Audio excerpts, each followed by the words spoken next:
Hello, I'm Paul Harvey, editor of MNIT, and I'm here with Claire Fennelow, the executive director of Evcom. Hello, welcome to the meeting Hello, show hello. and TMS TV. TMS TV. The How are big you? time. I'm fine, thanks. Yes, Yeah, very you having well. a good very show? well. Yes, I've seen a few people already.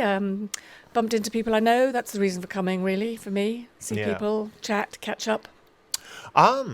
I wanted to talk to you today about Evcom's Next Gen program. Can you tell me a little bit about that? Yeah, sure. So we sort of kicked off the Next Gen program probably about 2 years ago now, as a sort of direct result of thinking about how we could impact on the diversity issue in Yeah. the events sector, because it has become increasingly obvious over time that it's becoming very mono. Yeah. And we realised that as an association, we possibly couldn't maybe affect things at a senior level because you've got a finite number of people who are moving around, and it gets very difficult to change that. But what we could do is start looking at what we could do about entry level. Okay. And thinking about ways to impact on those young people entering and even knowing about the sector. We took a word of advice from a workshop that we were on about not overthinking things too much and just starting. Always good advice. Really good, because you can get a bit caught up with the magnitude of the problem sometimes, thinking. It can be overwhelming, can't it? And also, the sensitivities of it, and you're worried about making a mistake and doing the wrong thing, Yeah. saying the wrong thing. But if you just start, acknowledge many mistakes that you make maybe, and just start smaller and grow with what you can do. Yeah. So we thought, right, next gen, young people, really need to find a way of bringing them into our sector and broadening that net. Yeah. We set about creating a next gen membership, but again, quite difficult to promote in the early days because we just don't have that network. We don't know those young people from different backgrounds and environments. Yeah. Because our network is universities. Yeah. So same pool all the time. But we learnt as we went along. We've collaborated with a platform called Eric, who are fantastic. So I would highly recommend them. And they've got real inroads into young creative communities. Okay. So we started to put a few programs in place. So we started off with the Shadow Board, which was a really successful program. And I know a lot of people have also started doing them now, whereby you invite young people, making sure they are a diverse bunch. Ours are between 18 and 25. And it becomes a voice of young people telling you what they see in the industry, what they want from an association, how they see the world. Yeah. And it's led to us changing a lot of the way we go about things. I was going to say, it must have thrown up some interesting results. It was, and they just see things differently, you Yeah. know. So, one of the things that I'm very embarrassed by, but, Evcom represents corporate events and corporate film. And these young people said to us, well, if you represent corporate film, you've got no film on your website. I was like, oh. No, we don't. So then, massive task of going out, making sure we generated a load of film. And then they talked about our tone of voice, and that we needed to make sure. Did you have to start that using youth slang? No, not really, just less verbiage, really. Yeah, okay. Because they want images, they want film, they don't need a lot of words, they want to see stuff. Yeah. So we've changed a lot of that. We've changed a lot of our approach to socials. So I concentrate as the old person on LinkedIn. Yeah, okay. And Amelia, my colleague, and with help from the Shadow Board, we go with Instagram. I avoid Twitter, but Twitter, and trying to Snapchat, all of that stuff, which, I don't know how the language of that. So they've helped us with that enormously.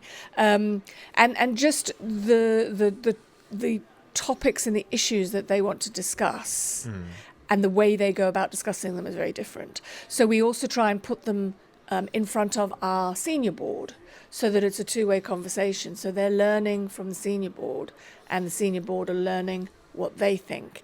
Because one of the important things to flag with all of this is it's all very well having young people involved, but then you really have to listen to what they say Yeah. and act upon it. Otherwise, It's not just kind of a box ticking Yeah. exercise. It's actually changing the way Evcom operates. Then. yeah, and recognizing that you can't always do what, because they come up with some great ideas that just Yeah. aren't possible financially, or but acknowledging that, and recognizing their input, and trying to give them opportunities to grow and develop, so that there is definitely something in it for them as well. So they've helped things like, we now do a program of virtual coffee meetings. Okay. So they don't necessarily have time to go meet people, and our members don't have time to set aside meetings, but they'll do a quick 15-minute call Yeah. where they'll Okay. try and answer some questions and give them some advice and suggestions of who to speak And is to. that So kind of how they said they wanted to meet Yeah, people and yeah. do things? it's interesting that they're much more into what I would call the non-face-to-face stuff. Yeah. I love a face-to-face meeting, and I would always choose that. They will always choose the other. Yeah. They'd rather email, WhatsApp. I guess that's what a lot of people have grown up with. Yeah, that's what they know. And they feel comfortable with it. They feel more confident that way. So it's that kind of meeting in the middle all the time. And you try and inch them a bit to your way, because you know that when they do hit the world of work, it is going to be emails. But whilst they're in their world, it is going to be WhatsApp. Yeah. So, it's a learning curve. Yeah. But that's gone very well, and the next gen membership has grown and grown through various events that we do, and we've got a totally bespoke part of our website now, because the other thing they wanted was resources and Yeah. advice and suggestions of where to go, how to do it. So our members have been fantastic in providing that resource. How-tos, interviews, how Brilliant. they started, and that all sits on our website now, and it's free access for anybody, really. Fantastic. Yeah. So, where next? What's the Well, coming up for the next gen? We're still trying to make it work more visibly where they get into work. Yeah. So we have something called the Focus Award, and something for film, which is for young filmmakers of colour. And we've run that twice. We're just third year. The results will be announced at the Clarions in 2 weeks. And they actually get work and mentorship, Wow. and get seen by people in the industry. And that leads to employment, which Yeah. is the end goal, really, because Yeah. you want visibility. You want those people in place making a difference. Yeah. And So then- you've got these tangible results. then from it. Yeah. And then the Realise Awards is for events, and again they get mentorship for 3 to 6 months in a year from event agencies, Yeah. and they get to see how it actually works, in real life, and yes, that makes a real difference. But it's a long game. Yeah. There aren't necessarily instant. So it's kind of started from that kind of like, let's see Yeah. what we can do, and kind of it's still growing then. Yes, I mean, we're 2.5 years down the road, and for example, the next gen membership was a really slow start, Yeah. because we just couldn't reach the people Yeah. we needed to reach, and it's only. So how did you find them? Well, then? we formed a partnership with Eric, Yeah. Okay. Yeah. the platform. And what did they do? Well, they've just got this amazing platform that covers the whole of the creative sectors. So it's everything from fashion to music to design, advertising. So we're just a small part of that. Oh, okay. But they're a very, very active app. Yeah. And they've got great partners. So the BBC series recently, Behind the Scenes, Okay. that was all done through the Eric app. Oh wow. And we did an event as part of that. Yeah. So it was, how to get into corporate film. And we've got an event coming up on how to get into events. But because they've got such a massive reach, even being a small part of that meant that we reached a lot of people, and then they've joined our network. So it's finding the right partners often, Yeah. because you can't do it by yourself. No, you just absolutely can't. Can't. So I'm a big believer in collaborating, working with other people, and then that leads into event apprenticeships, because Yes. that is also, it's a long game. Yeah. So where are we at with event apprenticeships at the moment? Well, it's making progress, but again, it is slow. And I think there's been a slight, I don't know, bemusement at the event agencies' slowness to take it up. Yeah. Because it seems that the people who are doing it, Broadsword, DPRG, it's been so successful for them. Yeah. And, they've come out with long-term employees and the loyalty is great. And both sides have really enjoyed the process. And it's so cost effective. Yeah. And you get a different voice in your company that's not the normal route. Yeah, I mean, it has diversity written all over it, Yeah. because there's those people who haven't gone through the university pathway. So it's happening, but it's slow, and because we're kind of all volunteers trying to work towards this. Money is always an issue. They're trying to raise funds just to keep the admin of it all going. The apprenticeship, the apprenticeships themselves are government funded and part funded by the employer. Yeah. But I mean, it's a great deal.